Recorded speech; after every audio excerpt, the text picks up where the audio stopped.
pada pada agenda kajian tafsir kita yang rutin kita laksanakan setiap minggunya. Selawat dan salam kita sampaikan kepada junjungan kita, teladan kita, murabi agung kita, yakni Nabi Muhammad Sallallahu Alaihi Wasallam, dengan mengucapkan Allahumma sholli ala Muhammad wa ala ali Muhammad.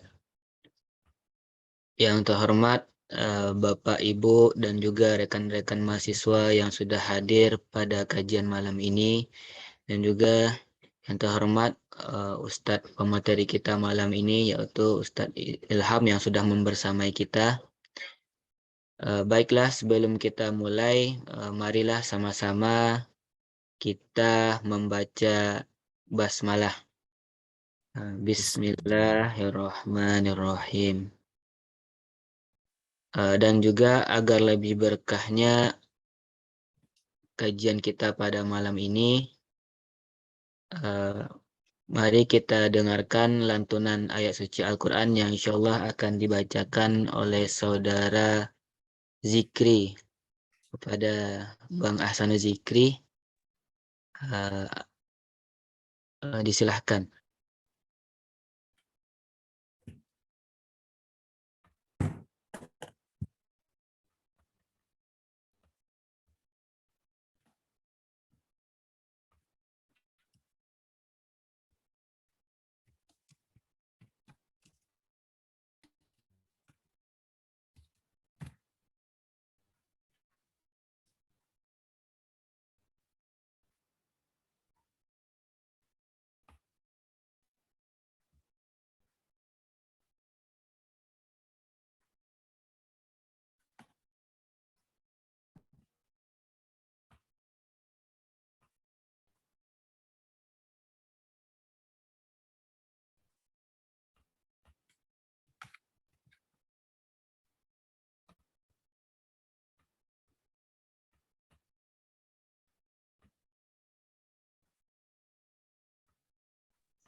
Assalamualaikum warahmatullahi wabarakatuh.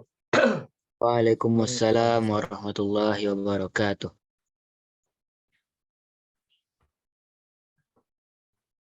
A'udzu billahi minasy syaithanir rajim. Bismillahirrahmanirrahim. Ya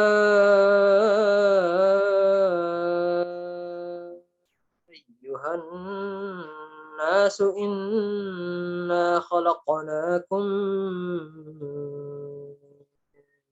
ذكر وأنثى وجعلناكم شعوبا وقبائل لتعارفوا إن أكرمكم عند الله أتقاكم إن الله عليم خبير. قالت الأعراب آمنا قل لم تؤمنوا ولكن قولوا أسلمنا ولما يدخل الإيمان في قلوبكم وإن تطيعوا الله ورسوله لا يلتكم من أعمالكم شيئا إن الله غفور رحيم. صدق الله العظيم. Assalamualaikum warahmatullahi wabarakatuh. Waalaikumsalam warahmatullahi wabarakatuh. Syukron kepada Bakri atas pembacaan tilawah Al-Qur'annya. Semoga dengan pembacaan ayat Al-Qur'an tadi dapat menambah keberkahan pada kajian tafsir kita pada malam ini. Amin amin ya rabbal alamin. Lanjut kepada sesi selanjutnya, yaitu agenda inti pada kajian malam ini, yaitu penyampaian materi yang insya Allah akan disampaikan oleh Ustaz Ilham dengan tema refleksi kemerdekaan. Kepada Ustadz, disilahkan. Alhamdulillah, terima kasih Muhammad Iqbal.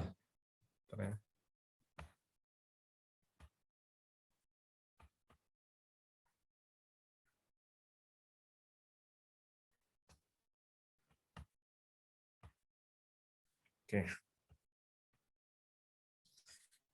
A'udzu billahi minasyaitonir rajim. Bismillahirrahmanirrahim. Assalamualaikum warahmatullahi wabarakatuh. Waalaikumsalam warahmatullahi wabarakatuh.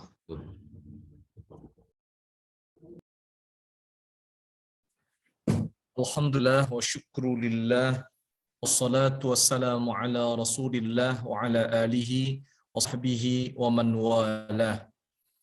Ashhadu an la ilaha illallah wahdahu la syarika lah wa ashhadu anna Muhammadan abduhu wa rasuluh sallallahu alaihi wasallam la nabiyya ba'dah. Allahumma salli wa sallim wa barik ala sayyidina wa habibina al-Mustafa Muhammadin wa ala alihi wa ashabihi ajma'in. Allahumma ij'al jam'ana hadha jam'an marhuma وتفرقنا من بعده تفرقا معصوما اللهم اجعلنا ممن يستمعون القول فيتبعون أحسنه اللهم آمين آمين يا رب العالمين. Alhamdulillah Bapak Ibu serta para mahasiswa-mahasiswi jamaah kajian tafsir yang dimuliakan oleh Allah di mana saja berada. Alhamdulillah kita pada malam hari ini bersyukur kepada Allah kembali dipertemukan oleh Allah dalam ruang Zoom ini untuk mengkaji ayat-ayat Allah Subhanahu wa taala. Mudah-mudahan apa yang kita sampaikan menambah ilmu dan wawasan kita tentang agama Allah, dan mudah-mudahan dengannya Allah limpahkan kepada kita keberkahan dan nikmat-Nya. Allahumma amin amin ya rabbal alamin. Tentunya mencintai majlis ilmu adalah salah satu di antara nikmat besar yang Allah karuniakan kepada orang yang beriman. Karena ilmu itu satu-satunya warisan yang ditinggalkan oleh Nabi dan Rasul Allah. Maka tentu mengusahakan untuk bisa mendapatkannya adalah usaha yang baik, ya, yang ditinggalkan oleh Nabi dan Rasulullah, ya, terutama Rasul kita Muhammad sallallahu alaihi wasallam. Mudah-mudahan Allah berikan keistiqomahan kepada kita untuk terus hadir dalam majlis-majlis yang baik ini, baik di ruang Zoom ini, atau membaca buku tentang agama Islam, atau mungkin kita bisa dapatkan kajian via YouTube, atau kiriman-kiriman saudara kita lewat media sosial lainnya, insya Allah. Dan mudah-mudahan dengan ilmu itu semakin kuat keimanan kita, semakin kokoh ketakwaan kita kepada Allah Subhanahu wa taala. Amin amin ya rabbal alamin. Bapak Ibu rahimakumullah, alhamdulillah kita juga bersyukur kepada Allah, tahun ini sudah 77 tahun ya negeri ini merdeka. Merdeka dari penjajah ya. Penjajah yang ketika itu menjajah negeri ini dengan perlengkapan persenjataan mereka yang lengkap, dan tidak sedikit dari kakek nenek moyang kita, orang-orang tua kita yang meregang nyawa karena mempertaruhkan kedaulatan negeri ini. Kita doakan doa yang terbaik di dalam doa-doa kita, mudah-mudahan Allah terima arwah mereka, Allah terima amal mereka di sisinya, dan mereka dicatat oleh Allah sebagai syuhada di sisi Allah Subhanahu wa taala.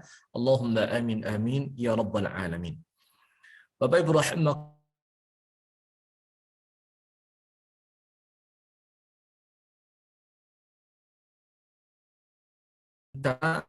tujuan hadirnya Islam ke muka bumi ini, atau kemerdekaan bagi rakyat, kemerdekaan bagi suatu negeri, ya, adalah salah satu di antara tujuan Islam ini Allah utus bagi umat ini.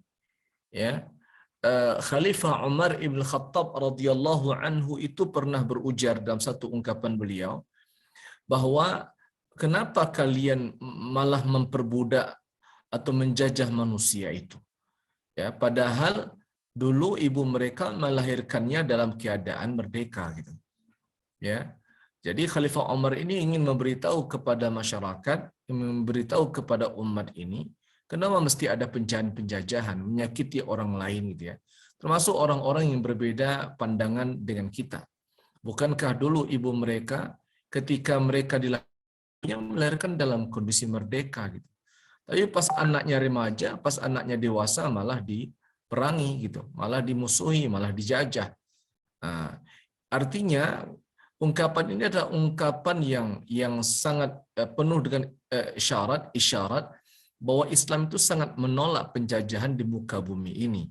Makanya termaktub dalam Undang-Undang Dasar Negara kita bahwa kemerdekaan itu ialah hak segala bangsa, dan oleh karena itu maka penjajahan di atas dunia ini harus dihapuskan karena tidak sesuai dengan peri kemanusiaan dan peri keadilan.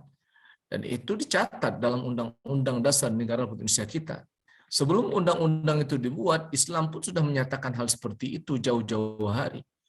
Ya, Rasul Sallallahu Alaihi Wasallam yang menghapuskan perbudakan di negeri itu. Rasul biarlah memilih keluar dari Makkah Al-Mukarramah, ya, menyelamatkan kaum muslimin dibanding tiap hari dijajah terus. Tapi walaupun demikian, ya tetap saja Nabi dikejar sampai ke Madinah. Ya, diburu dalam perang Badar, dalam perang Uhud, dalam perang Khandaq, dalam perang Hunain, dalam perang Tabuk, dalam perang itu baru perang-perang Ghazwah, ya belum lagi Syria. Perang-perang yang dihadapi Nabi menghadapi penjajah gitu. Dan penjajah ini bukan hanya orang asing, penjajah ini orang kampung Nabi sendiri gitu. Yang menjajah Rasul sallallahu alaihi wasallam sampai ke negeri orang lain gitu, sampai ke Madinah Al-Munawwarah. Ya. Padahal yang disampaikan oleh Nabi salam Islam, salam keselamatan. Makanya Nabi sallallahu alaihi wasallam sering sekali ketika beliau berhadapan dengan ada pemuka masyarakat atau ada masyarakat yang menolak risalah yang beliau sampaikan, Nabi memilih untuk tidak menyakiti mereka. Ya, walaupun mereka melakukan perlawanan ya atau menyakiti Nabi, tapi Nabi memilih untuk tidak menyakiti. Nabi paling sering membaca doa seperti ini, Allahumma hdi, Allahumma hdi, Allahumma hdi fa innahu la ya'lam. Atau kalau dia kepada kaumnya, Allahumma yahdihim fa innahum qaumun la ya'lamun. Ya Allah, tunjuki mereka karena sesungguhnya mereka orang yang tak berilmu. Artinya kalau mereka tahu siapa yang mereka hadapi, Nabi kan, atau tahu mereka apa yang dibawa oleh Nabi, tentu mereka tak akan memerangi Nabi. Cuman karena ilmu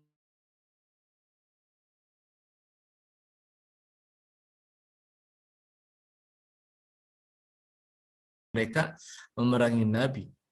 Sampai di depan Ka'bah. Saya pernah baca sejarah, sampai di depan Ka'bah itu Nabi pernah mau dibunuh oleh salah seorang pemimpin perang Hunain. Ya, pemimpin perang Hunain yang ternyata dia berpura-pura masuk Islam. Dan itu di depan Ka'bah. Islam dia, tapi Islam dalam kepura-puraan gitu ya. Dan dia ingin menusukkan pisaunya ke tubuh Nabi.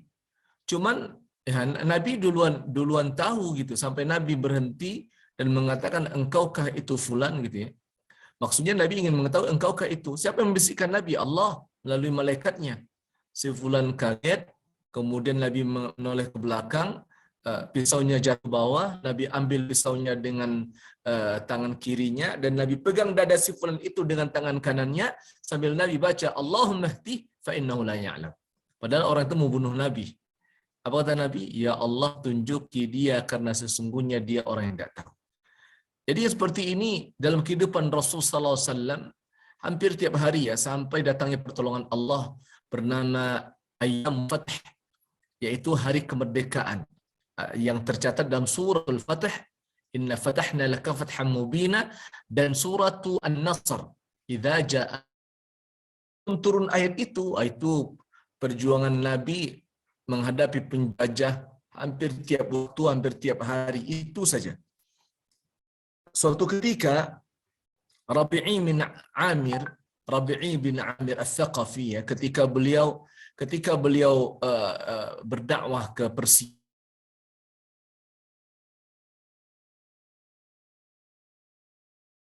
sekarang itulah gitu. Jadi ternyata dulu orang-orang menilai Islam sama begitu. Gitu ya. Maka Rabi'i bin Amir membantah gitu. Kata Rabi'i bin Amir, fulan, Allah mengutus kami ini untuk mengeluarkan manusia yang dikehendakinya ini dari penghambaan sesama manusia menuju penghambaan Allah. Ya. Jadi kalau dulu itu kan tidak sedikit ya orang yang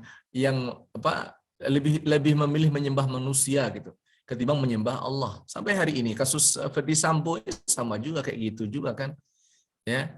Coba lihat turun-turunannya, apakah yang menemani dia atau kawan-kawannya atau siapa yang berkongsi dengannya itu lebih kepada seperti ungkapan ini, lebih menghambakan diri kepada manusia, menghambakan diri kepada jabatan, sampai hilang rasa jujur gitu ya, kejujuran gitu ya.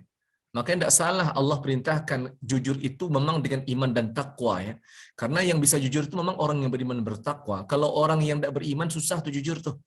Ya ayyuhalladzina amanu taqullah gitu ya. Baru lanjutkan wa kunu ma'as shadiqin. Hai orang-orang yang beriman kepada Allah, bertakwalah kamu kepadanya dan jadilah kamu bersama orang-orang.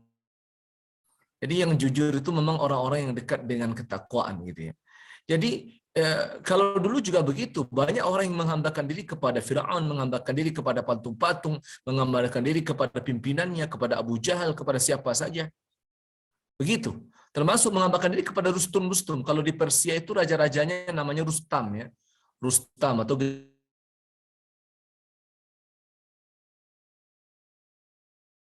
Persia. Sedangkan nama yang disematkan kepada raja-raja Mesir namanya Firaun. Ya Firaun.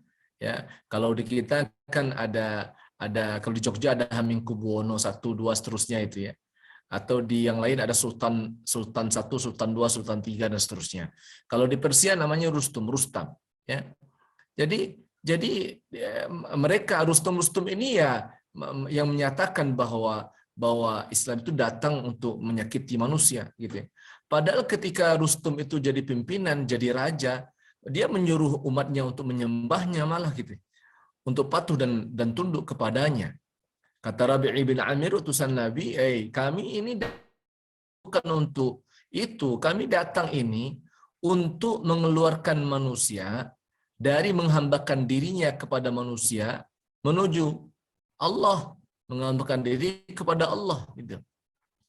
Kami ini diutus oleh Allah ini untuk mengeluarkan manusia dari sempitnya dunia menuju lapangnya.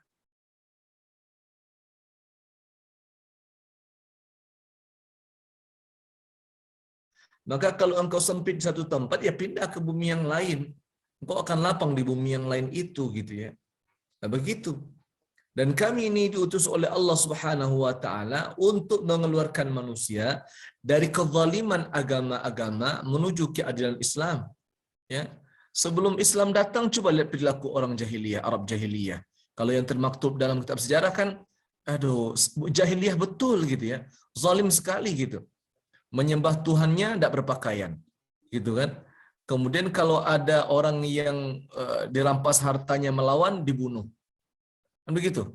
Kemudian terbiasa berzina, terbiasa mau mabuk, kemudian terbiasa main tenun, sihir, ya mengundi nasib dengan anak panah, ramalan, kan zalim itu. Dan itu pengajaran agama mereka, gitu.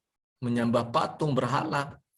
Nah, Islam datang untuk mengeluarkan manusia dari kezaliman agama-agama itu menuju keadilan Islam. Makanya Allah ketika kita sudah masuk dalam Islam ini tidak boleh masuk Islamnya satu kaki. Masuk Islamnya mesti dengan 2 kaki gitu ya. Dua-duanya masuk dalam Islam. Ya ayyuhalladzina amanu dkhulu fis silmi kafah. Hai orang-orang yang beriman, masuklah kalian ke dalam agama Islam ini secara sempurna. Jangan pakainya Islam, perangnya ada Islam, tidak bisa itu. Jangan salat ada tapi otak ndak Islam, ndak salat gitu. Jangan gitu. Semuanya mesti Islam. Mau di masjid Muslim, di luar masjid Muslim, di pasar Islam, di kampus Islam, di mana saja syariat Islam ini mesti dijaga dan dipelihara. Itu perintah Allah. Jadi nggak dibuat separuh-separuh gitu. Jadi dan itulah yang disebut dengan menuju keadilan Islam. Karena memang Islam ini negeri yang adil. Apa kata Allah? Allahu waliyul ladzina amanu yukhrijuhum minadh-dhulumati ilan nur. Orang-orang yang beriman itu yang menjadi penolongnya langsung Allah.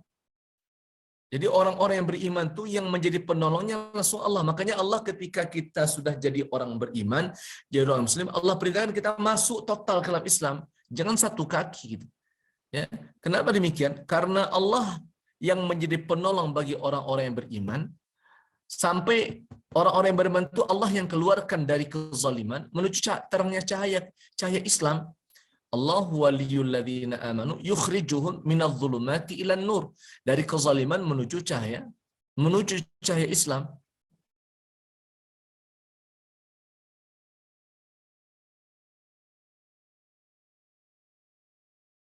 Bukan untuk merampas hak kalian gitu, bukan untuk menyakiti kalian, bukan menyakiti umat. Malah sebaliknya, Islam itu datang sebagai agama yang rahmatan lil alamin, agama yang rahmat penyayang bagi seluruh alam.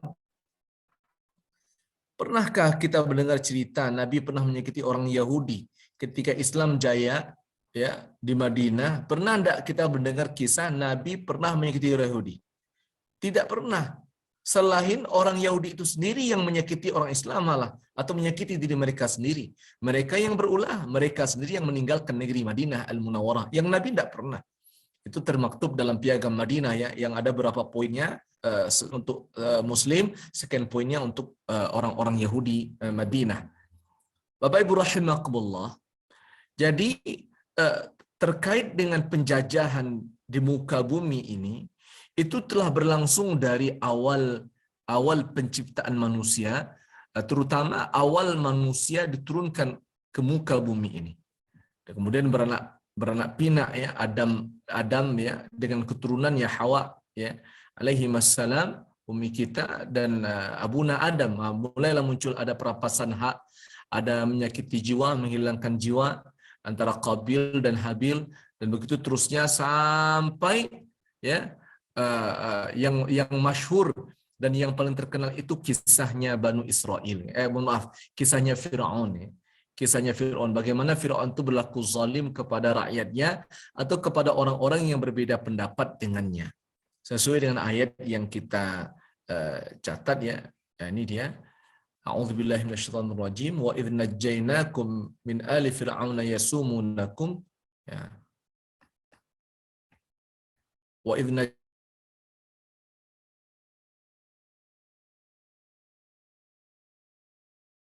lakum wa yastahyuna nisa'akum wa fi dzalikum bala'un min rabbikum 'adzim.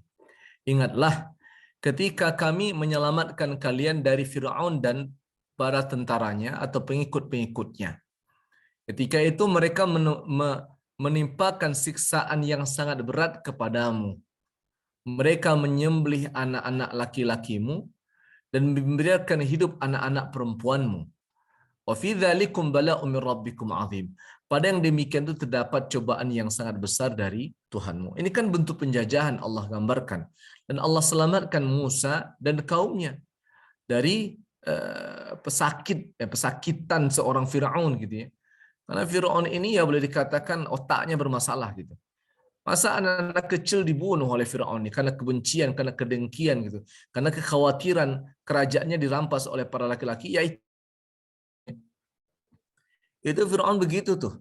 Ya, dan itu bermula karena kesombongan Firaun mengaku bahwa dirinya sebagai Tuhan, sehingga Allah tutuplah celah hidayah dari dirinya.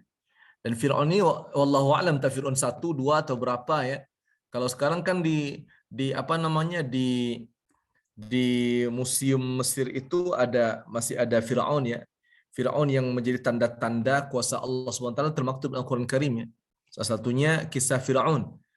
Firaun yang dimumikan itu. Sampai sekarang masih ada di salah satu museum yang ada Mesir.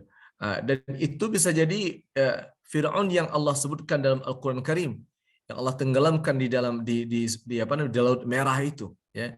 Karena Allah memang menyebutkan dalam satu ayat Al-Qur'an bahwa Allah kekalkan Firaun itu jasadnya supaya dilihat oleh manusia agar manusia tidak berdusta kepada Allah Subhanahu wa taala. Dulu ketika hidupnya, Firaun menuhankan dirinya. Jadi karena dia telah berlaku zalim, jauh dari Allah, jauh dari perintah Allah, akhirnya ya tertutup pintu hidayah dari hati dan mata Firaun. Ya, walaupun istrinya beriman kepada Allah Subhanahu wa taala, tapi Firaunnya tidak. Padahal teman tidurnya, istrinya, beriman kepada Allah, Asiyah itu kan. Tapi Fir'aunnya tidak gitu. Kenapa? Karena dia telah berlaku zalim. Orang-orang yang terbiasa berbuat maksiat, pintu hidayah itu sulit dibukakan untuknya. Susah dapat tuh. Pintu hidayah itu biasa muncul bagi orang-orang yang suka berbuat baik. Orang-orang yang lembut, orang-orang yang baik hatinya, orang-orang yang suka berbuat baik. Pintu hidayah mudah. Gitu. Sampai anak kecil dibunuh oleh Fir'aun gitu. Sehingga orang-orang tua ketika mau melahirkan takut gitu ya. Sehingga mereka memilih untuk melahirkan di tempat-tempat yang jauh yang sekira-kira tidak diketahui oleh Firaun dengan tentaranya, karena khawatir kalau ketahuan bakal dibunuh. Dan tidak sedikit juga di antara orang tua itu khawatir, takut kalau Firaun bunuh anaknya, dia bunuh duluan anaknya. Dan ada juga yang membunuh anaknya karena pemahaman dari Firaun bahwa anak laki-laki itu akan merampas kerajaan Firaun. Akhirnya ayahnya sendiri yang membunuh anaknya. Ya, ayah sendiri membunuh anaknya, dan itu berlaku juga sampai zaman jahiliyah. Sampai turun firman Allah, "Idzal mau'udatu su'ilat bi ayyi dzambin qutilat." Ya. Dan apa itu? Dan apabila anak perempuan yang terbunuh, wa idzal mau'udatu su'ilat, ditanya, ya. Dan apabila anak perempuan yang dibunuh itu ditanya, bi ayyi dzambin qutilat, dosa apa yang disebabkan sehingga dia dibunuh? Kalau zaman jahiliyah bukan laki-laki yang dibunuh tapi perempuan yang dibunuh. Ya, itu pun untuk penjajahan. Ya, tidak ada penghargaan anak-anak, tidak ada penghargaan manusia di zaman jahiliyah. Karena mereka menganggap bahwa anak perempuan itu akan berlaku sial, akan membuat sial keluarga, sehingga dibunuhlah anak-anak wanita itu, ya, anak-anak perempuan itu. Ya, oleh orang tuanya, oleh ibunya. Ya. Tapi dalam Al-Quran kedua Allah tanyakan, apa sebab kenapa anak-anak perempuan itu dibunuh?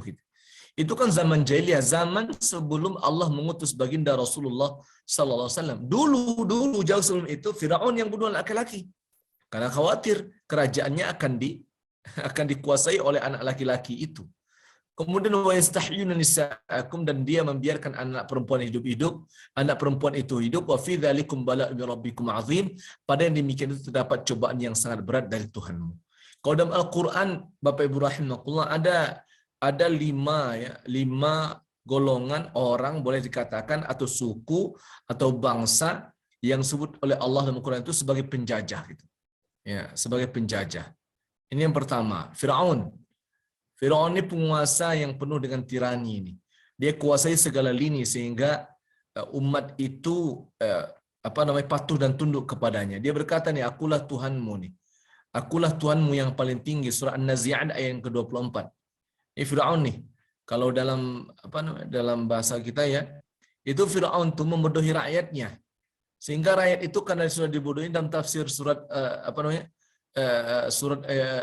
Imam Qurtubi ini ya, Firaun itu membodohi rakyatnya sehingga mudah untuk dikendalikan. Rakyat kalau udah bodoh kan mudah dikendalikan. Yo sih kata rakyat itu kan, yo. Kalau Jawa, bahasa Jawa geng gitu. Jadi akhirnya ya mudah dikendalikan. Membodohi rakyatnya bisa dengan uang, bisa dengan jabatan, bisa dengan macam-macam. Kemudian Firaun itu menakut-nakuti rakyatnya dengan tangan besinya sehingga rakyat hidup di bawah bayang-bayang kekejaman, kezaliman rezim Firaun. Nah, ini ditakut-takuti rakyat. Awas kalau kamu begini, awas kalau kamu begini, awas kalau kamu begini gitu ya. Nah, ditakut-takuti rakyat gitu dengan tangan besinya. Siapa itu? Firaun, ya. Sehingga rakyat itu berada di bawah bayang-bayang kekejaman, kezaliman. Tidak tahu kalau sekarang bentuknya gimana itu ya. Sekarang tidak ada lagi Firaun ya. Firaun tidak ada lagi sekarang. Yang ada mungkin akhlak Firaun mungkin ya. Akhlak Firaun. Yang Firaun tidak ada. Nah, begitu. Kita kalau lihat kasus yang viral sekarang yang ada selesai ini, ingatlah kita dengan ini ya. Kemudian Firaun memarginalkan rakyatnya sehingga ia menjadi sangat super. Dibuat rakyat itu kecil, hina, sehingga dia menjadi seolah menjadi sangat-sangat super power gitu. Dan rakyat itu dibuat bergantung kepadanya. Seolah-olah kalau tidak ada dia, tidak bisa. Seolah tidak ada dia, tidak bisa. Dibuat begitu. Dengan berbagai macam sandiwara, dengan berbagai macam trik. Yang penting dibuat umat itu bergantung kepadanya. Itulah kelihayan dari Firaun ya, ketika dia berkuasa dengan segala tirani yang dimilikinya. Dua, Haman. Haman ini politisi busuk nih. Inna Qaruna, ya, ini terbalik. Qarun, maaf, ini Qarun kalau sini. Firaun berkata, ini bukan ayatnya. Ayatnya bukan ini, salah. Ini ayatnya yang ketiga ini. Wahai para pembesar, aku tidak mengetahui ada Tuhan bagimu selainku. Wahai Haman, bakarlah tanah liat untukku, untuk membuat batu bata, kemudian buatkanlah bangunan yang tinggi untukku, agar aku dapat naik melihat Tuhannya Musa. Sesungguhnya aku yakin bahwa dia termasuk para pendusta. Ini Haman, politisi, temannya Firaun, ya, dan termasuk elit militer. Ada Qarun nih, ya, ini Qarun. Inna Qaruna kana min qaumi Musa fabagha alaihim wa atainahu minal kunuz ma inna mafatihahu latanu bil usbati ilal quwwati id qalahu qaumuhu la tafrah innallaha yuhibbul farihin. Ini artinya di sini, ya. Sesungguhnya kaum itu termasuk kaum Musa, dia penguasa rakus nih. Tamak. Sehingga kalau kita bertemu harta di sungai atau di mana itu, ini harta karun gitu, ya. Karena semua harta karun itu ditenggelamkan oleh Allah Subhanahu wa taala. Apa kata Allah? Sesungguhnya Qarun itu termasuk kaumnya Musa, tapi dia berlaku aniaya terhadap mereka. Jahat kepada kaum Musa itu. Kami telah menganugerahkan kepadanya perbendaharaan harta dan yang kunci-kuncinya sungguh berat dipikul oleh sejumlah orang kau kuat. Ingatlah ketika kaumnya berkata kepadanya, janganlah engkau terlalu bangga, sesungguhnya Allah tidak menyukai orang-orang yang terlalu membanggakan diri. Ya, ini pengusaha yang rakus, tamak. Harta itu milik sendiri, tidak pernah dibagikan kepada rakyat. Rakyat disakiti, dianiaya. 4, Bal'am bin Ba'ura, ya, dan para penyihirnya, akademisi dan intelektual penjilat. Ada akademisi pintar nih, Bal'am bin Ba'ura ini. Strateginya pintar dia. Ya, tapi dia akademisi dan intelektual penjilat. Ada yang akademisi dan tetapi banyak, ya, akademisi dan intelektual penjilat ini gitu, ya. Itulah seperti Bal'am bin Ba'ura. Para penyihir, surah Al-A'raf, para penyihir datang kepada Fir'aun. Mereka berkata, apakah kami benar-benar akan mendapat imbalan jika kami menang?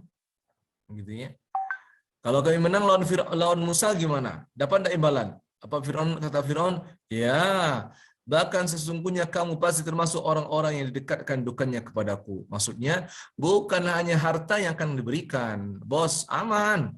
Kalian akan aku bawa tinggal di istanaku.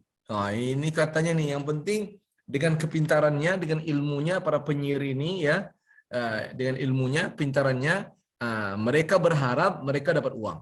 Kalau bisa mereka dapat jabatan. Kata Fir'aun, tenang saja, kalau engkau bisa mengalahkan Musa, bukan hanya harta yang kami berikan, bahkan engkau akan tinggal dekat denganku, kedudukanmu padaku. Artinya akan tinggal bersama raja di istana gitu, dekat dengan raja, aman, naik jabatan, gitu, cepat naik jabatan, ya, cepat naik jabatan. Yang penting pandailah, berpandai-pandai gitu. Kemudian yang kelima nih, penjajah yang Allah sebutkan dalam Al-Quran ada namanya Banu Israel, ya. Banu Israel ini ya anak cucu Banu, namanya Banu, ya, dari Ibnun, ya. Banu Abna, Banu, anak-anak Israel.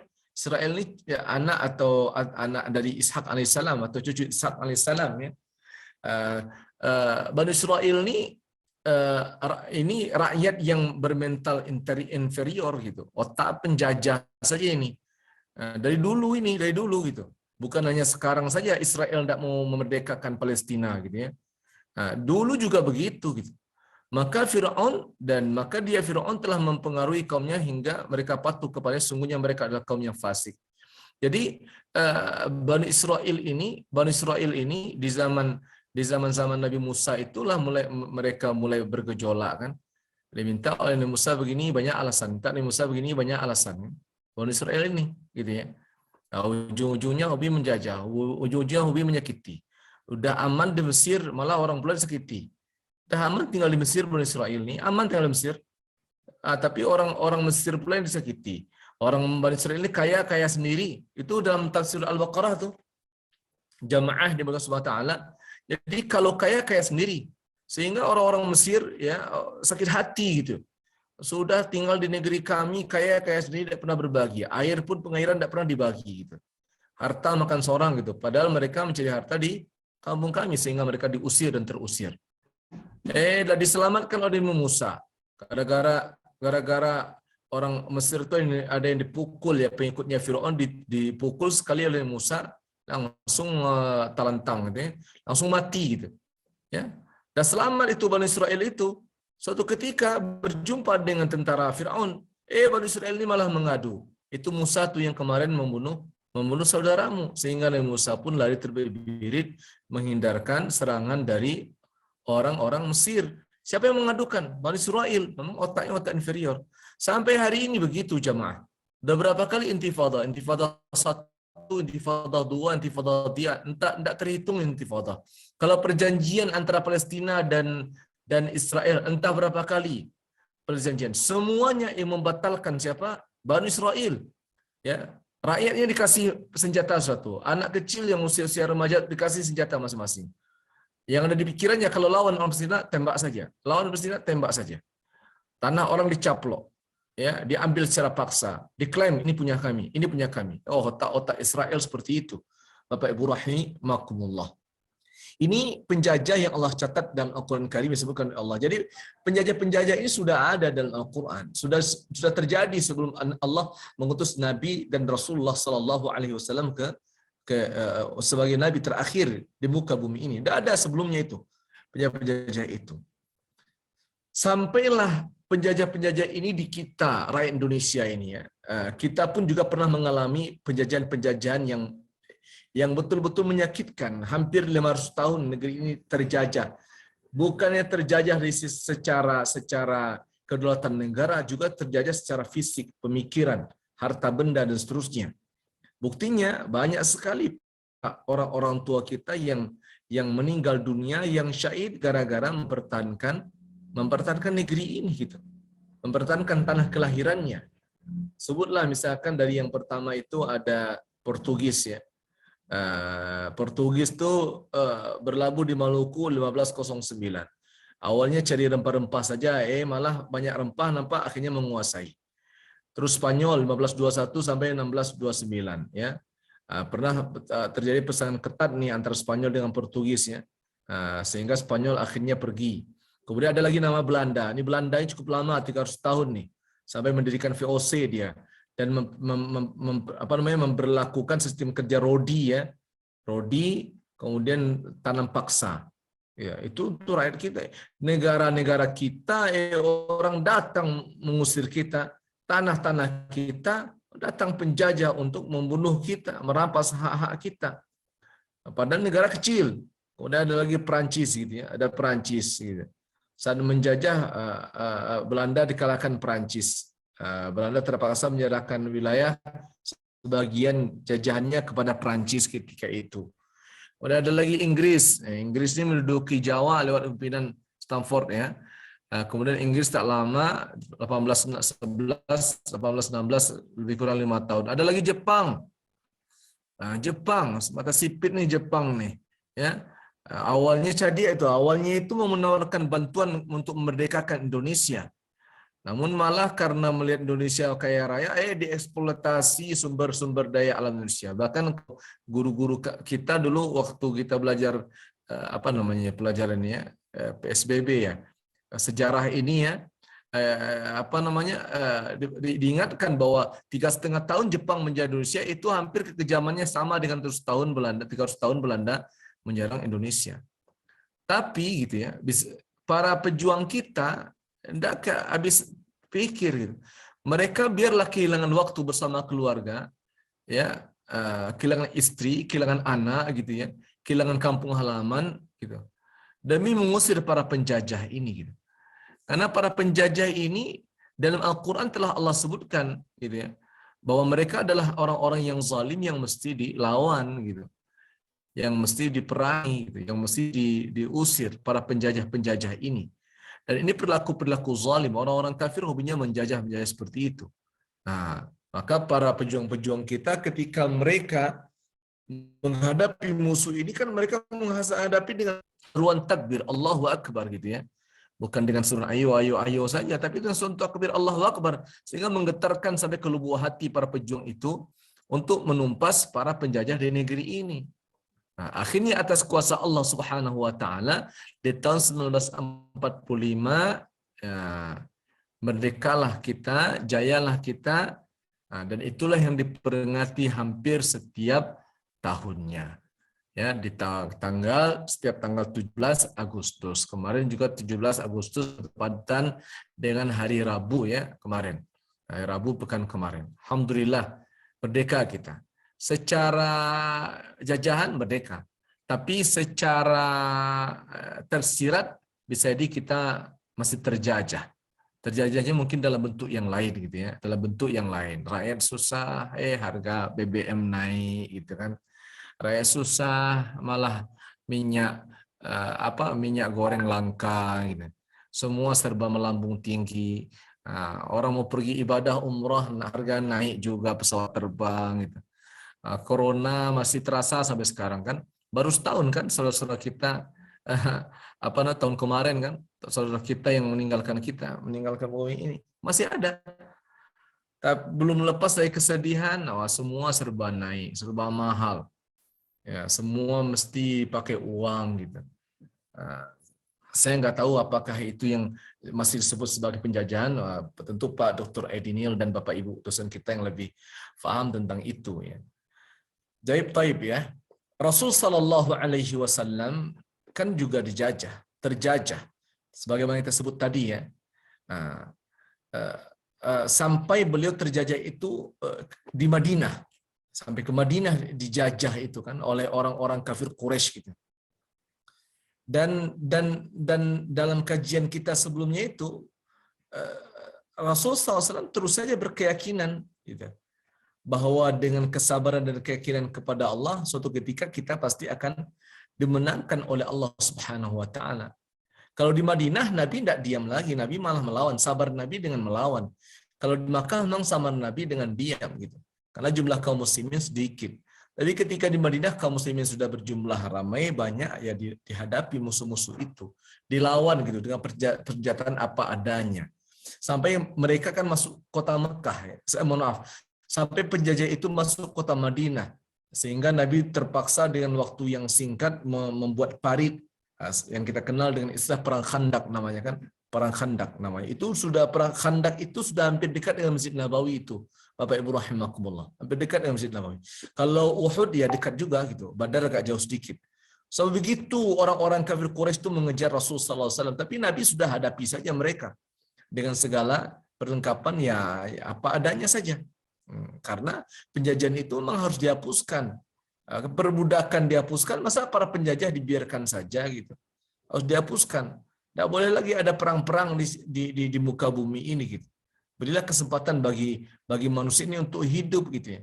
Sebagaimana orang tua mereka melahirkan mereka dulu seperti ungkapan Khalifah Umar ya dengan merdeka, harusnya ketika mereka hidup mereka juga merdeka. Kasihan kan Joshua masih panjang lagi harapannya untuk menikah, untuk ini harus meregang nyawa gitu ya. Kenapa mesti harus seperti itu gitu? Nah, atau kasus-kasus lain yang kita dengar ya, karena ingin merampas, karena ingin jabatan, karena ingin ini dilenyapkan nyawanya gitu. Na'udzubillah tsumma na'udzubillah, berlindung kita kepada Allah dari keburukan-keburukan fitnah-fitnah yang seperti itu. Jadi Bapak Ibu rahimakumullah, ketika Nabi dijajah, Nabi terus saja mengadu kepada Allah Subhanahu wa taala. Jadi Nabi pernah selalu mengadu kepada Allah Subhanahu wa taala, dan itu memang ternyata syariat bentar ya. Saya ingin bagikan selain. Dan ini juga peringatan kepada kita ya. Bahagia kita atau tidak bahagia kita, sempit kita atau senang kita jangan lupa untuk selalu mengadunya kepada Allah. Kelemahan manusia ini nih, surat Yunus ayat 12 nih. A'udzubillahi minasyaitonir rajim. Wa idza massal insana ad-durru da'ana li janbihi aw qa'idan aw qa'iman falamma kashafna 'anhu durrahu marra ka'an lam yad'una ila durri massah kadzalika zuyyina lil musrifina ma kanu ya'malun. Dan apabila manusia ditimpa bahaya, dia berdoa kepada kami dalam keadaan berbaring, duduk atau berdiri. Ya begitu ya. Kalau awak sedang susah, apa saya kondisi Allah diingat ini. Apa saya kondisi sedang susah, ingat Allah, rajin salat, rajin beribadah gitu, pakai kopiah. Tetapi setelah kami hilangkan bahaya itu dari dirinya, Allah hilangkan bahaya itu dari dirinya, dia kembali malah ke jalan yang sesat. Seolah-olah dia tidak pernah berdoa kepada kami. Seolah-olah kata Allah, ini Allah bilang nih, seolah-olah dia tidak pernah berdoa kepada kami untuk menghilangkan bahaya yang telah menimpanya. Orang kalau dia dalam kondisi bahaya, kemudian dia mengadu kepada Allah, minimal ketika senangnya dia masih ingat Allah. Masih ingat Allah. Kalaupun tidak berjamaah di masjid, minimal salatnya terjaga. Ya, walaupun dia tidak baca Al-Quran lagi, tapi di hatinya masih ada keinginan untuk baca Al-Quran. Karena waktu sempitnya dia ingat Allah. Tapi ini tidak gitu. Ini buruknya manusia. Ini tidak. Ketika sempit ngadu kepada pas lapang betul-betul lupa dengan Allah. Seolah-olah dia tidak pernah mengadu berdoa ketika sempit kepadanya. Apa kata Allah? Kadzalika zuyyina lil musrifina ma kanu ya'malun. Demikianlah dijadikan terasa indah bagi orang-orang yang melampaui batas apa yang mereka kerjakan. Jadi sekarang Bapak Ibu rahimakumullah, boleh dikatakan kita kondisinya tidak seperti dahulu ya.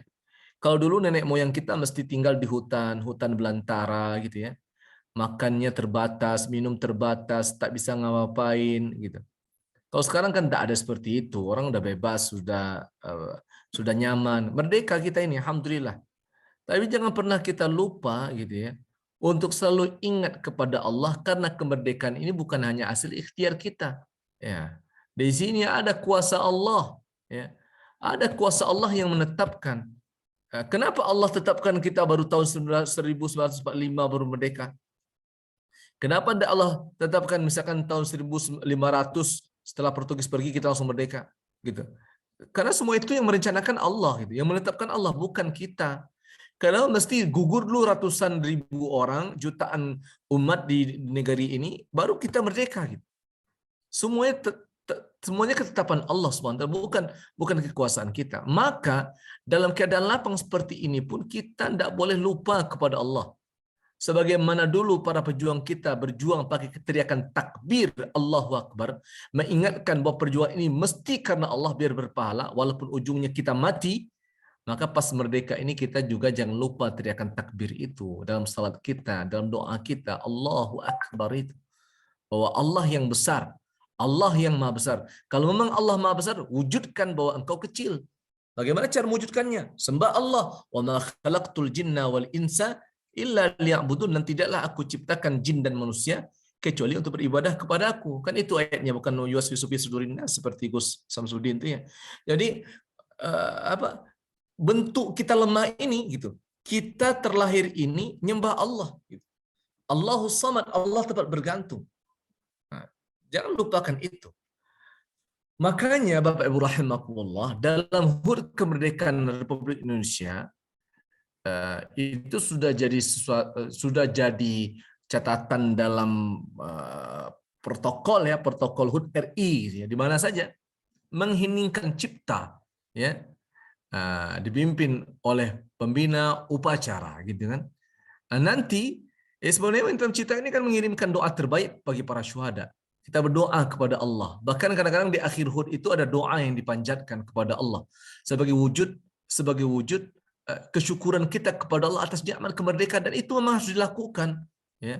Maka pembina upacara ketika sudah diserahkan tugas menghidupkan cipta, pembina upacara bilang, marilah sejenak kita menghidupkan cipta, mengenang jasa-jasa para pahlawan kita yang telah gugur ya, kan begitu ya. Menghidupkan cipta dimulai. Menghidupkan cipta yang kita baca, menghidupkan cipta kan bukan menghidupkan cipta, menciptakan, bukan itu yang dibaca. Yang dibaca Al-Fatihah. Bismillahirrahmanirrahim. Alhamdulillahirabbil alamin. Arrahmanirrahim. Maliki yaumiddin. Kita ingat pejuang Pangeran Diponegoro, Imam Bonjol, kemudian Tengku Umar, Cut Nyadin, Patimura, siapa lagi? Singamangaraja gitu. Dan semuanya itu ya, yang mereka berjuang itu untuk kemerdekaan negeri ini gitu. Maka kita minimal kalau tak mampu mempersembahkan persembahan yang terbaik untuk negeri, minimal kita berikan doa yang terbaik buat mereka agar Allah terima amal-amal mereka di sisinya dan dicatat amal mereka itu sebagai amal jariyah. Setiap kita meraihkan HUT RI, setiap kita hidup di hari-hari ini, ada pahala mengalir kepada mereka. Karena yang memperjuangkan negeri mereka ini dulu adalah mereka. Tapi jangan buat HUT RI ini menjadi ajang untuk lupa kepada Allah, gitu. Menjadi ajang untuk melupakan diri kepada Allah, seolah-olah kita kalau sudah HUT RI seolah-olah apa namanya? Ini perjuangan kita gitu. Tidak perlu ada yang perlu patut disyukuri. Jangan, ya. Amat sedih pejuang-pejuang kita kalau mengetahui anak cucunya memperingati kemerdekaan negara ini dengan bergoyang-goyang, gitu ya. Kemudian dengan bercampur baur antara laki perempuan, atau sampai malah minum-minuman khamar gitu. Kalau hidup mereka atau mereka menyaksikan itu, sedih mereka. Kami dulu susah payah memerdekakan negeri ini, malah kalian mengisinya dengan hal seperti ini gitu. Sedih mereka. Gitu. Makanya Rasul sallallahu alaihi wasallam diperintahkan oleh Allah ketika beliau diberikan oleh Allah kemenangan dari penjajahan kafir Quraisy Makkah itu, Nabi kan bersujud langsung di tanah Makkah, sujud Nabi. Ya. Ketika sujud itu Nabi baca 3 kalimat. 1 Nabi baca subhanallah, 2 Nabi baca alhamdulillah, 3 Nabi baca astaghfirullahal azim. Apa itu ayatnya? Fasabbih bihamdi rabbika wastaghfirhu innahu kana tawwaba.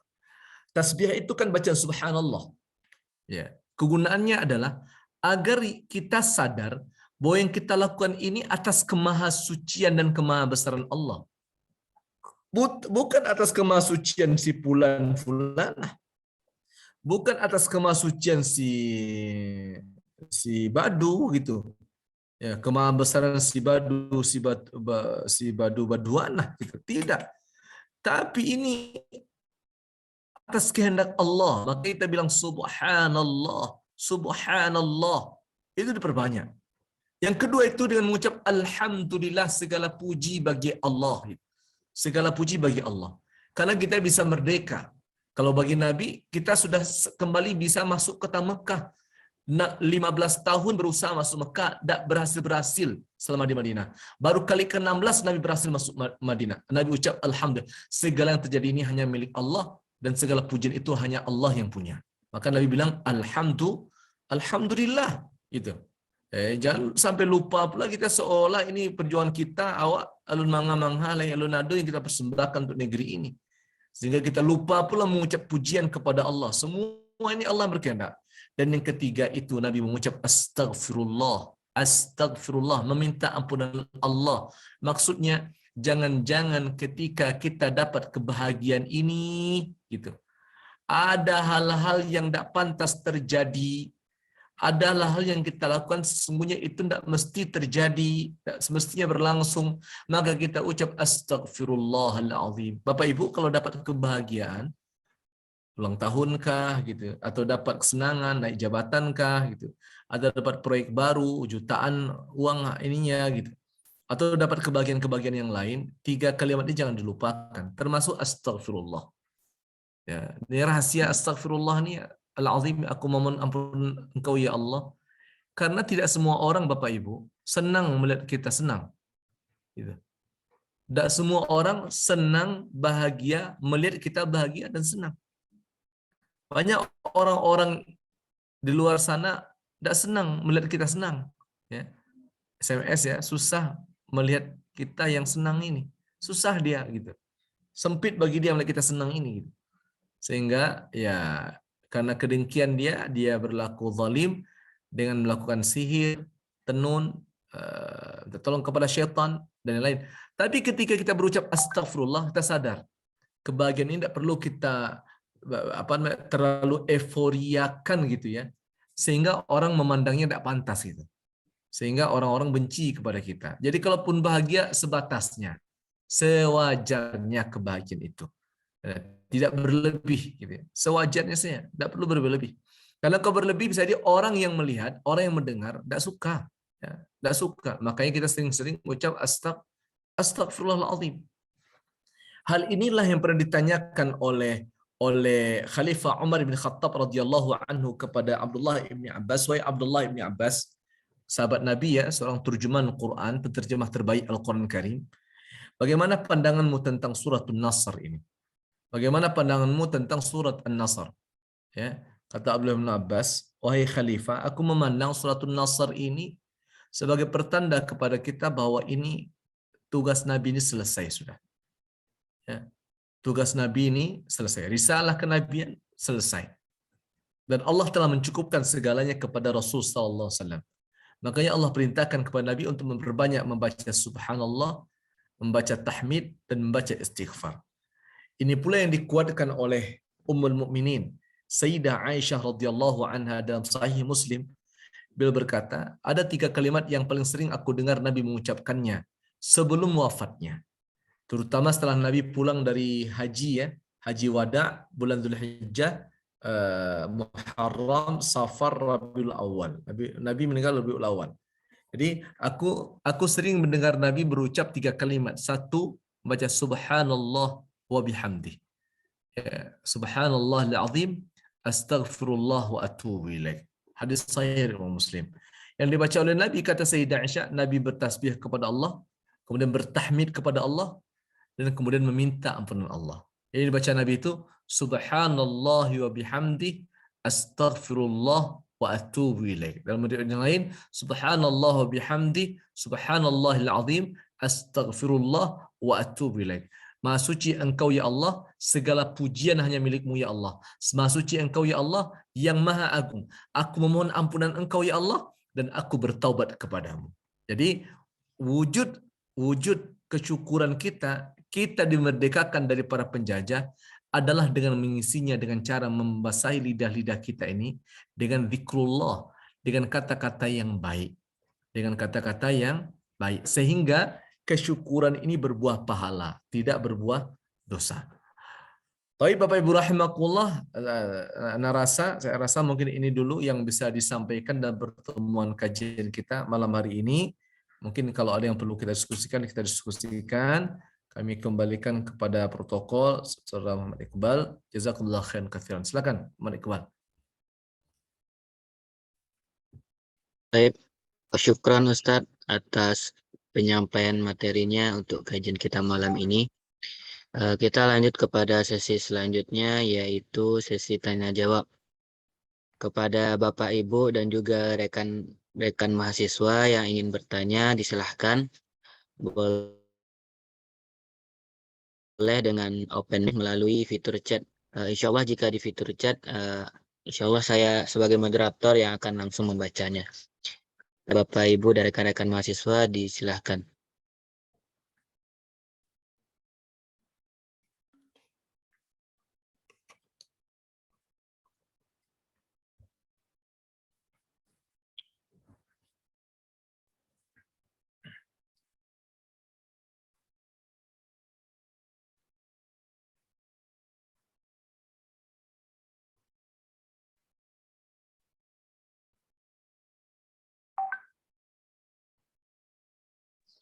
Izin bertanya moderator. Tafadhol. Taib, syukran Iqbal. Afwan Pak Ustadz, Ana ingin bertanya terkait tadi tentang penindasan atau kezaliman.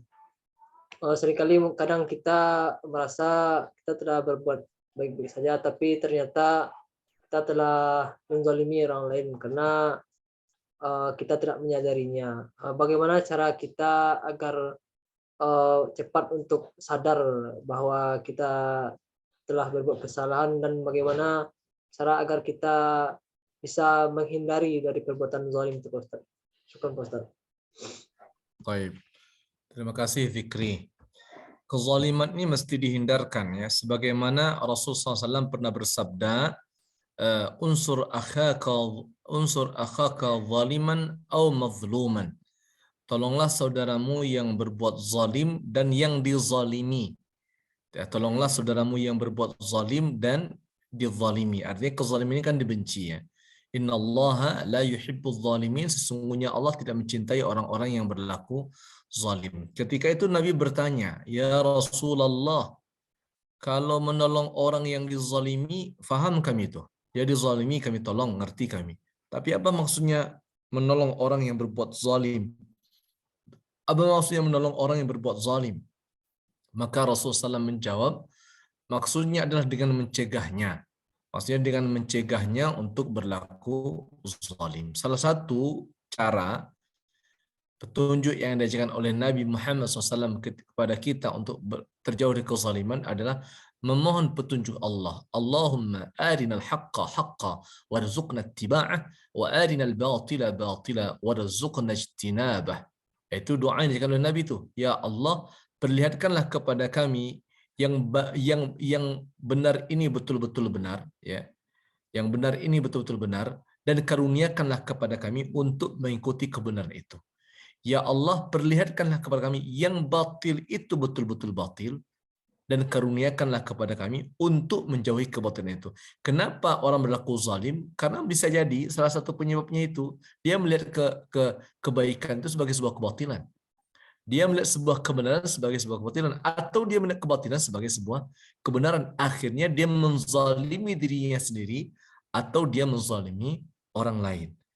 Jadi salah satu cara bagaimana agar kita bisa cepat mengetahui kezaliman yang kita perbuat adalah dengan berserah diri kepada Allah, memohon, mengadu kepada Allah, termasuk juga beribadah. Tahajud itu salah satu cara kita terhindar dari perlakuan-perlakuan zalim itu. Karena Allah yang jaga kita, Allah yang pelihara kita ya. Allah yang pelihara kita, Allah yang jaga kita. Bagi orang-orang yang hobi untuk bertahajud. Ini mungkin zikri ya, di antara cara bagaimana kita berusaha untuk menjauhkan kezaliman ataupun ketika kita tersadar apa yang mesti kita perbuat. Wallahu a'lam bishawab. Baik, syukran Ustaz. Dari Bang Zikri bagaimana, Bang? Cukup. Alhamdulillah cukup. Syukur jazakumullah khairan Pak Ustaz dan Iqbal. Oh iya, Zikri. Baik, syukran Bang atas pertanyaannya. Baik, kepada Bapak Ibu dan rekan-rekan mahasiswa yang lain yang ingin bertanya, disilahkan. Boleh dengan open mic maupun bertanya melalui fitur chat.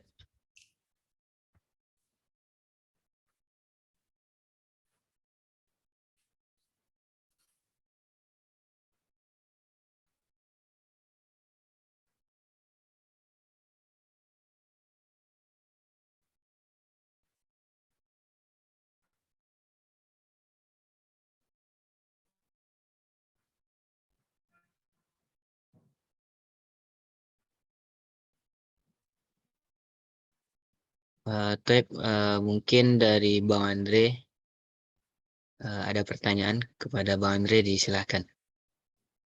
Baik, terima kasih pada Iqbal. Mohon maaf sebelumnya Ustadz dan jemaah tidak bisa menghidupkan kamera takut karena gangguan jaringan tidak cukup baik untuk hidup kamera. Assalamualaikum warahmatullahi wabarakatuh. Waalaikumsalam. Warahmatullahi wabarakatuh. Pertama, terima kasih pada Ustadz yang telah menyampaikan tausiah yang mengingatkan barangkali kepada kita mengenai hakikat ataupun refleksi mengenai kemerdekaan di 77 tahun Indonesia merdeka.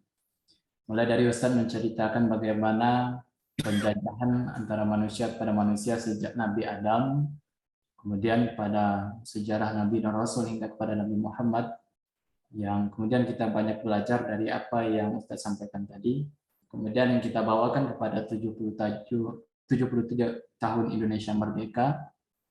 Ada satu pertanyaan yang menarik seperti yang Ustadz tanyakan juga tadi. Apakah di 77 tahun kita merdeka ini benar-benar merasakan apa yang namanya merdeka ataupun terlepas dari perbudakan ataupun penjajahan?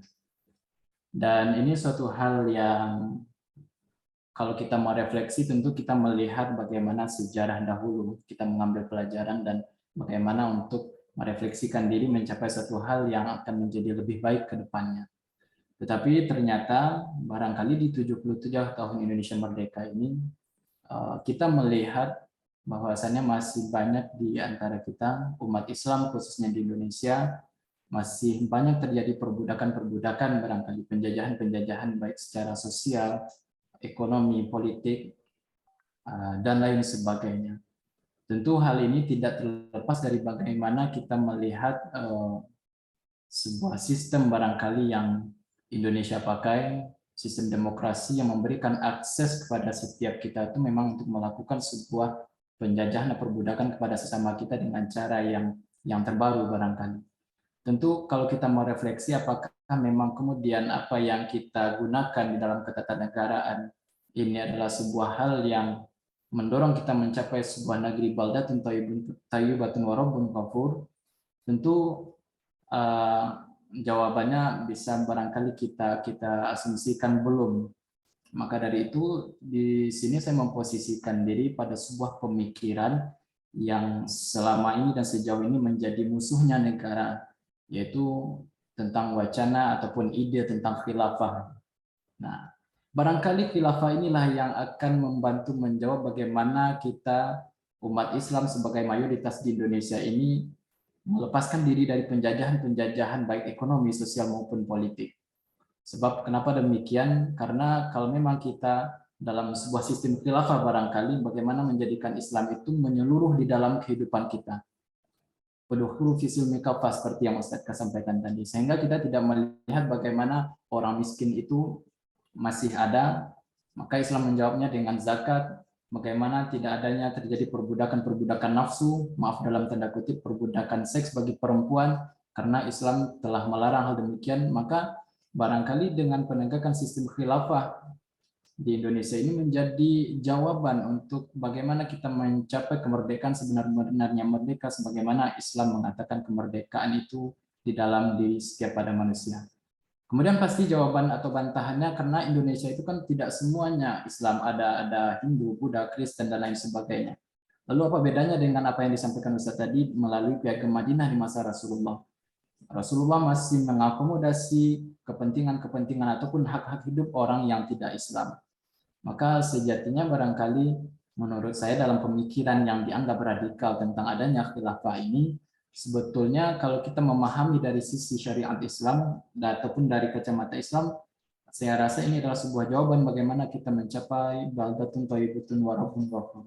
Nah, kira-kira bagaimana pandangan Ustadz dengan ide-ide khilafah yang selama ini dianggap sebagai sebuah ide yang radikal oleh orang-orang yang memahami negara sebagai bentuk sebagai dalam pemahaman nasionalisme. Mungkin itu Ustaz, mohon maaf jika panjang. Kembalikan. Assalamualaikum warahmatullahi wabarakatuh. Baik. Waalaikumsalam. Jazakallah khair. Ini pertanyaan mantap nih. Oke, tentang kekhilafahan dalam Al-Quran sudah disebutkan ya bagaimana dulu Nabiullah Ibrahim alaihissalam berdoa kepada Allah agar keturunannya jadi pemimpin ya, untuk menyatukan umat-umat yang berpecah, yang terpecah ini. Jadi apa namanya, sesuai dengan juga dalam surah Al-Baqarah, wa idh qala itu di awal ayat, wa idh qala rabbuka lil malaikati inni ja'ilun fil ardi khalifah, menjadi pemimpin. Cuman memang ada titik perbedaan ya antara para ulama tentang role model kekhalifahan dengan sistem-sistem yang berlaku di negara-negara sekarang, kemudian sudah terbentuknya satu negara dengan negara yang lain. Apakah role model kekhalifahan yang diinginkan itu seperti khilafan yang disebutkan oleh, mohon maaf ya, HTI Hizbut Tahrir Indonesia yang sudah dibatalkan ya oleh pemerintah, atau dalam bentuk yang lain seperti yang disampaikan oleh Syekh Al-Azhar ya, Prof. Dr. Ahmad Thayyib misalkan ya, beliau berkata bahwa khilafan itu bentuknya adalah kita menjadikan Al-Quran dan Sunnah sebagai petunjuk. Negeri-negeri Islam menyepakati itu semua gitu. Nah, maka itu sudah termasuk kepada kita menjalankan apa yang disyariatkan oleh Allah SWT, pembentukan negeri atau negara yang berkhalifah gitu ya, berkhalifah. Wallahu a'lam bishawab. Apa namanya, pada prinsipnya memang di antara jawaban bagaimana agar kita bisa keluar dari penjajahan yang tersirat ini. Kalau saya melihat memang salah satunya adalah dengan kembali kita kepada Al-Quran dan Sunnah itu, gitu.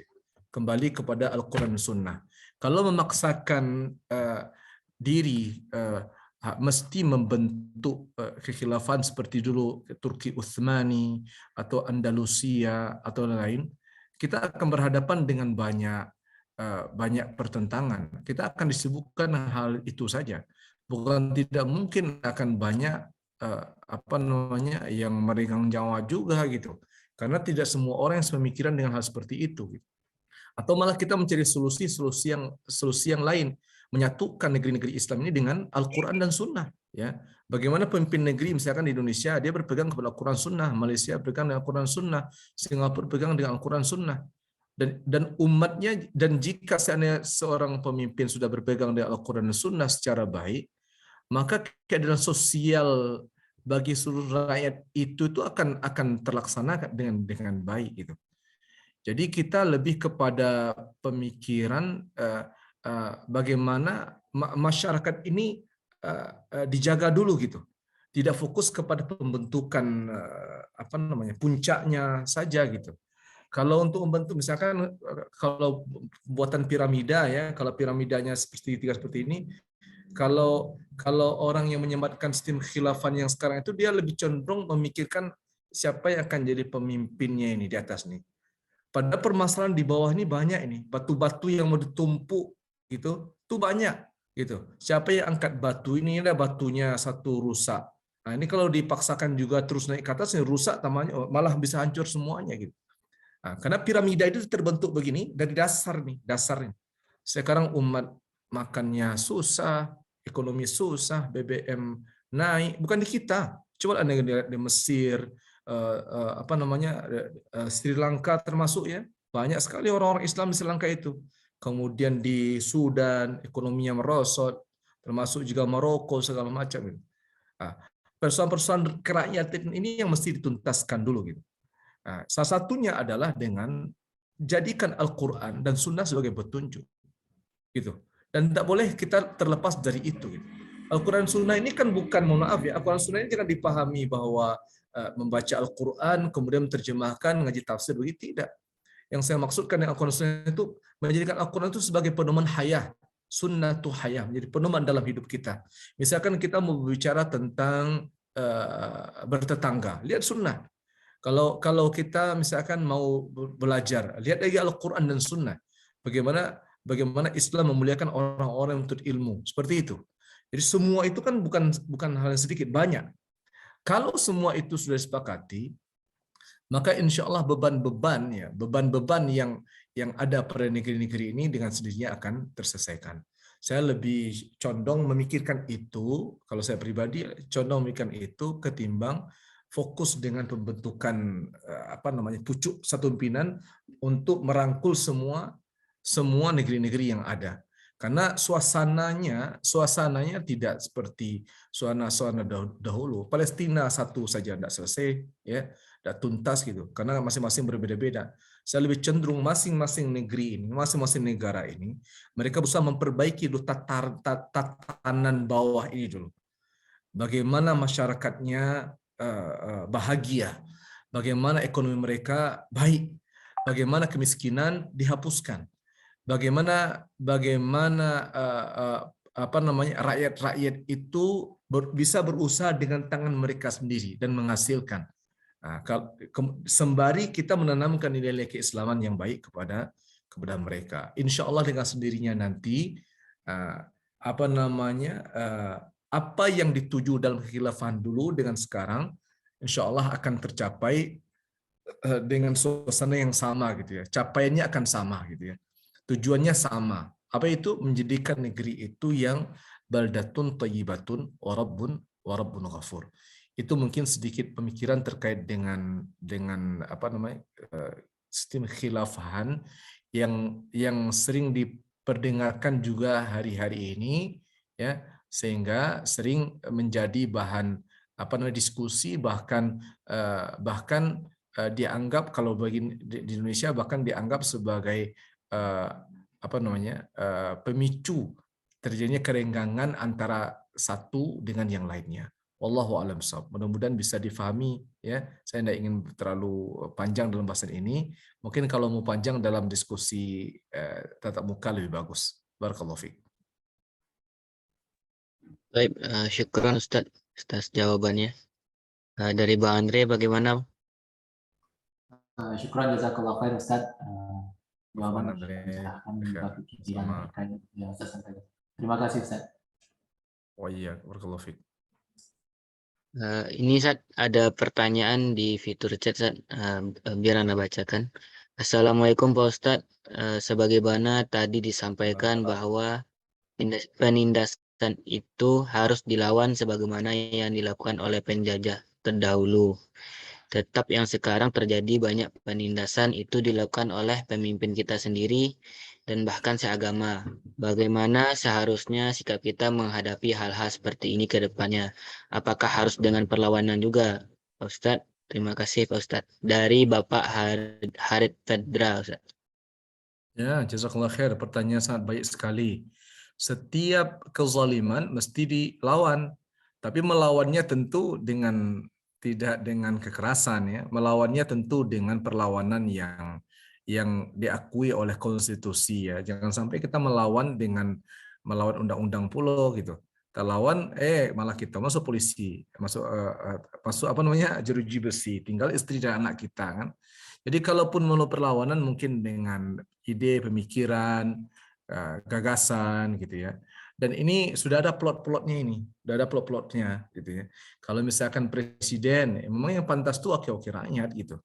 Wakil-wakil rakyat yang akan bersuara. Kalau kita rakyat biasa ini tak akan cocok gitu. Yang paling cocok itu kita ini mungkin berdoa gitu ya. Atau terus bekerja, berusaha gitu. Sehingga kita jadi orang kaya, kita bisa berbuat sesuatu nanti gitu. Tapi kalau wakil-wakil rakyat dia bisa itu dengan suara lantangnya, sepakat mereka gitu.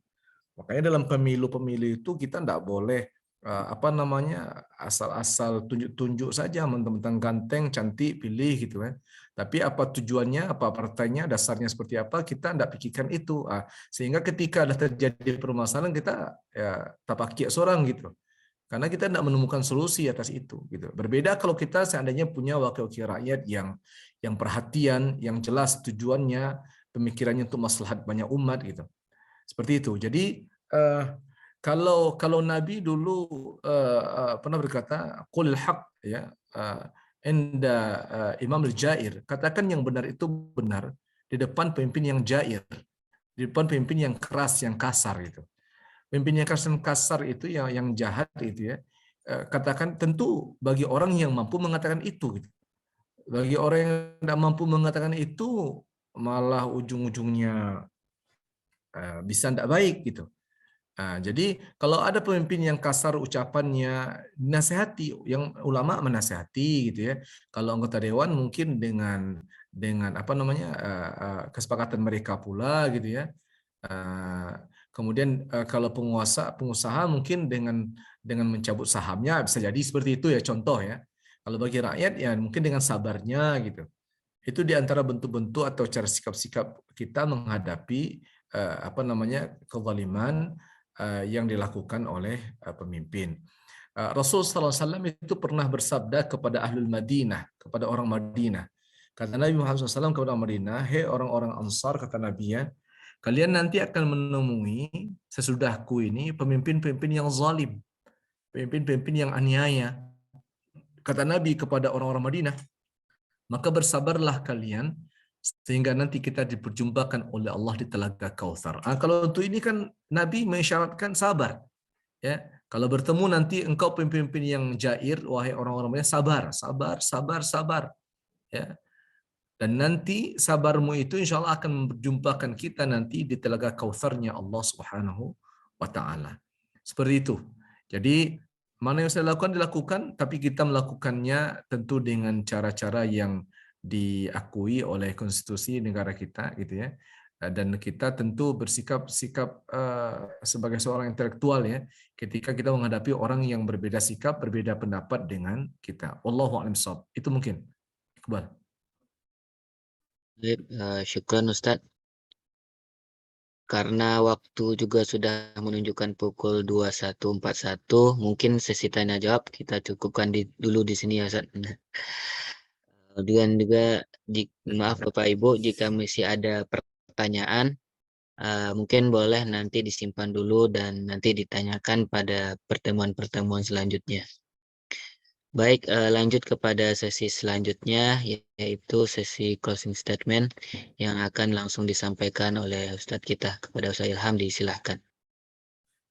Baik, terima kasih Muhammad Iqbal. Bapak Ibu rahimakumullah, terima kasih atas kehadirannya dalam ruang Zoom ini. Pertanyaan-pertanyaan yang sangat menarik hari ini. Jazakumullah khairan katsiran. Kita tentu dari ruang Zoom ini ada sekitar 37 orang sampai 41 orang tadi ya. Mudah-mudahan dari kita ini nanti hadir pemikiran-pemikiran yang jitu ya untuk mengisi kemerdekaan ini dari kita. Kalau satu orang bisa menyampaikan kepada 100 orang, berarti insya Allah ada 3.700 orang nanti akan mendengarkan itu. Bagaimana kemerdekaan ini bisa diisi dengan hal yang positif, hal-hal yang baik, hal-hal yang akan membahagiakan masyarakat, yang akan membahagiakan umat, yang akan membahagiakan rakyat gitu ya. Itu yang mesti kita usahakan. Sembari kita terus mengadu kepada Allah Subhanahu wa taala, meminta perlindungannya gitu ya, menjaga diri kita ini dari kezaliman-kezaliman sehingga kita terjauh dari aniaya, dari kemurkaan Allah Subhanahu wa taala. Mudah-mudahan kita diberikan oleh Allah usia yang panjang sehingga suatu ketika kita ingin melihat juga bahwa Islam itu semakin jaya di negeri ini, kemudian rakyatnya meramaikan rumah-rumah Allah Subhanahu wa taala, tambah lagi rakyatnya semua makmur sejahtera, bahkan kalau bisa memang tidak ada orang miskin yang kita jumpai segitu ya dalam hidup kita, semua kaya. Insyaallah kita yakin itu bisa dengan ikhtiar kita. Wallahu a'lam bishawab. Jazakumullah khairan atas perhatiannya.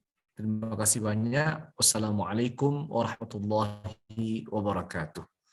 Waalaikumsalam warahmatullahi wabarakatuh. Baik, syukran Ustadz atas penyampaian closing statement-nya. Karena sudah selesai sesi closing statement, maka berakhir juga lah rangkaian agenda kajian tafsir kita pada malam ini.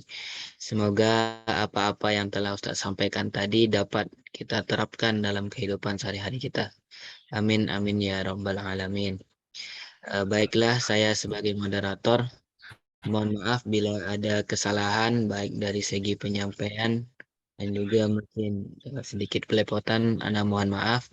Sebelum kita tutup, marilah kita sama-sama membaca hamdalah dan doa kafaratul majelis. Alhamdulillahirabbil alamin. Subhanakallahumma wa bihamdika asyhadu an la ilaha illa anta astaghfiruka wa atubu ilaik. Saya sebagai moderator mohon undur diri. Assalamualaikum warahmatullahi wabarakatuh. Waalaikumsalam. Syukran Pak Ustaz, syukran Iqbal, syukran Pak Yudi. Afwan, Judri. Syukran Ustaz. Makasih ya Pak. Ya.